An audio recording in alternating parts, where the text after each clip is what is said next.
All right, scholars, so over the past few days, we've been talking about adding numbers using our tens and our ones.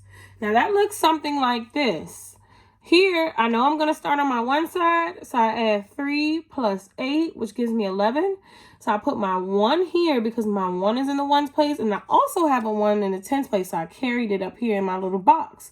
Then I came over to the tens side and I added 1 plus 3, which gave me 4, and I couldn't forget my 1 here.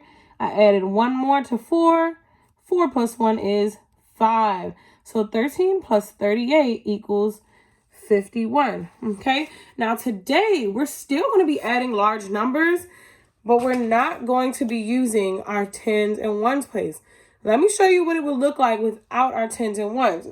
It may be look a little more tricky, but it's still the same concept and you follow the same rules. So let's look at this first one together. We have 13 plus 57. When you look at 13 plus 57, what side are you going to start on? Are you going to start on the side with the 1 and the 5 or the 3 and the 7? That's right. You're going to start with the 3 and the 7 because this is the ones place, and we always start with the ones place first. So what is 3 plus 7?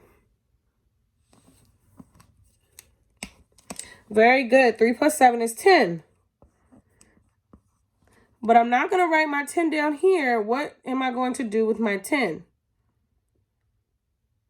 Very good. I'm going to put my 0 here and carry my 1 up here. Okay. So now I'm going to come over to my 10 side and I'm going to add 1 plus 5. What's 1 plus 5? 6. And you can't forget the 1 that you carried. So add 1 more to 6, which gives you what? 7. Very good. So our answer to 13 plus 57 is 70. Okay. Let's come down here to this problem. So we have 42 plus 28. We're following the same rules. The only difference is we don't have our tens and our ones to help us anymore. Okay. So first, what should you do?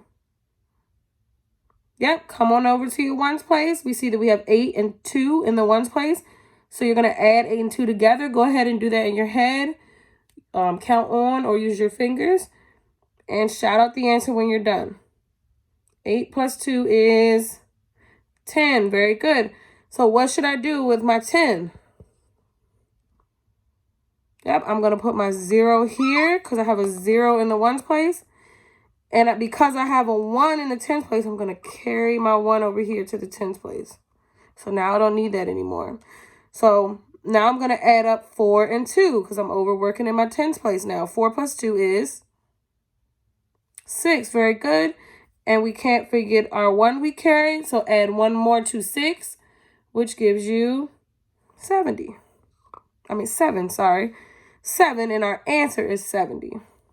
Now we're going to come over here and work on one more problem. So looking at the number 23 plus 37, which side are we going to start on? Very good. We're going to start over here with a 3 and the 7. Why? Because it's in our ones place. What is 3 plus 7? 10. Very good. So because I know that 3 plus 7 is 10, I know what I need to do next. What should you do next? Yep, put your 0 here and carry your 1. Okay? Now, what is 2 plus 3? 5. Very good.